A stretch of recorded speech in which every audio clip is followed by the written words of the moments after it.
পরিষ্কার করতে গিয়ে এমন একটা জিনিস ব্যবহার করলাম যা আমার কাজ অর্ধেক সহজ করে দিল। সাথে থাকলো দুপুরে চড়া রোদে ঋদ্ধিমানকে স্কুল থেকে আনার গল্প, আর অনলাইন থেকে কি পার্সেল আসলো সবটাই আজকে আপনাদের সাথে শেয়ার করব। নমস্কার, কেমন আছেন আপনারা সকলে? আশা করি আপনারা সকলেই ভালো আছেন, সুস্থ আছেন। আমি বর্ষা দেদলি হায়দ্রাবাদ ব্লগে সবাইকে স্বাগত জানাই। ছোটদের অনেক অনেক ভালোবাসা, বড়দের প্রণাম জানিয়ে আজকের ব্লগটা আমি স্টার্ট করলাম। আজ মঙ্গলবার সকালের ব্যস্ততা কাটিয়ে সবেমাত্র একটু সময় পেলাম আপনাদের সাথে গল্প করার। সকাল সকাল ঋদ্ধিমানকে ওর পাপা স্কুলে দিয়ে এসেছিল, আর সেই ফাঁকে আমি ঘরের যাবতীয় রান্নাবান্না আর সকালের কাজকর্মগুলো একেবারে গুছিয়ে রেখে ফেলেছি। ঋদ্ধিমানের বাবাও নিজের কাজে উদ্দেশ্যে বেরিয়ে পড়েছে।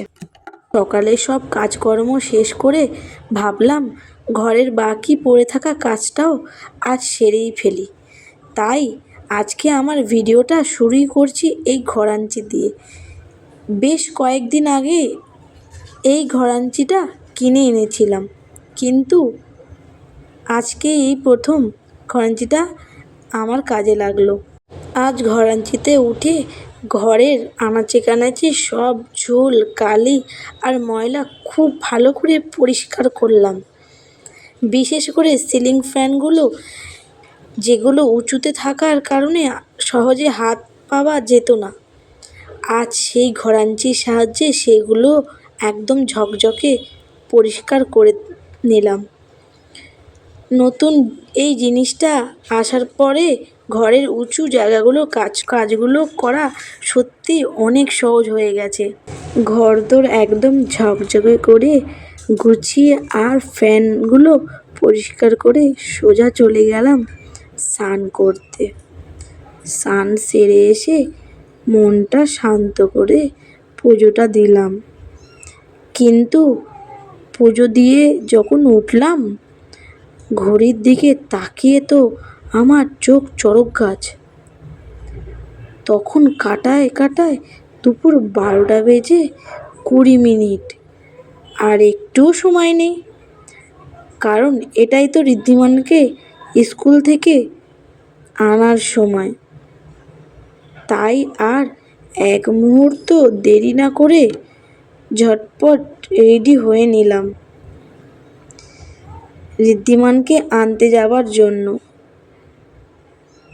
যেহেতু দুপুরের সময়, বাইরে বেশ ভালো রকমের চড়া রোদ ছিল, তাই রোদ থেকে বাঁচতে ছাতাটা নিতে কিন্তু একদমই ভুললাম না।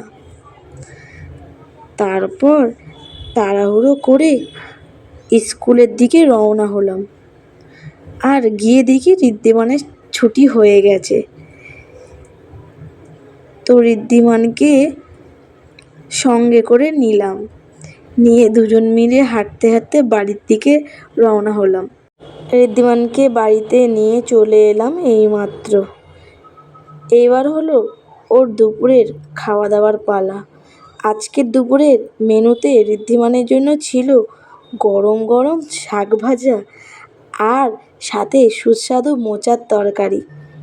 তো এই দুটো পদ দিয়েই ঋদ্ধিমানকে দুপুরের ভাতটা খাইয়ে দিলাম। খাওয়া দাওয়া শেষ করে ওর একটু টিভি দেখলো, আর তারপর বেশ সুন্দর করে একটু ঘুম দিল। বিকেলে দিকে ওর ঘুম থেকে ওঠার পর ওকে টিউশনে দিয়ে আসলাম। হ্যাঁ, আজ কিন্তু আমার একটা পার্সেল এসেছে। আমি অনলাইন ফ্লিপকার্ট থেকে ঘরের দরকারি কিছু জিনিসপত্র অর্ডার করেছিলাম, যেমন রান্নার জন্যে একটু মুসুরির ডাল আর একটা সার্ফের গুঁড়োর প্যাকেট, কলগেট, তার সাথে একটা বডি ওয়াশ। রোজকার দরকারি জিনিসগুলো ঘরে বসেই পেয়ে গেলে বেশ সুবিধা হয়, তাই না?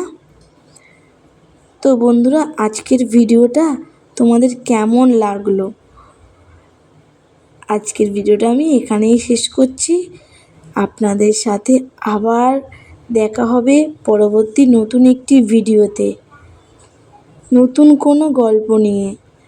ততক্ষণের জন্য সবাই ভালো থাকবেন, সুস্থ থাকবেন আর নিজের খেয়াল রাখবেন। আর হ্যাঁ, ভিডিওটা কেমন লাগলো বলতে কিন্তু কমেন্টে একদম ভুলবেন না। আজকের মতন আসি, আবার নতুন গল্প নিয়ে দেখা হবে।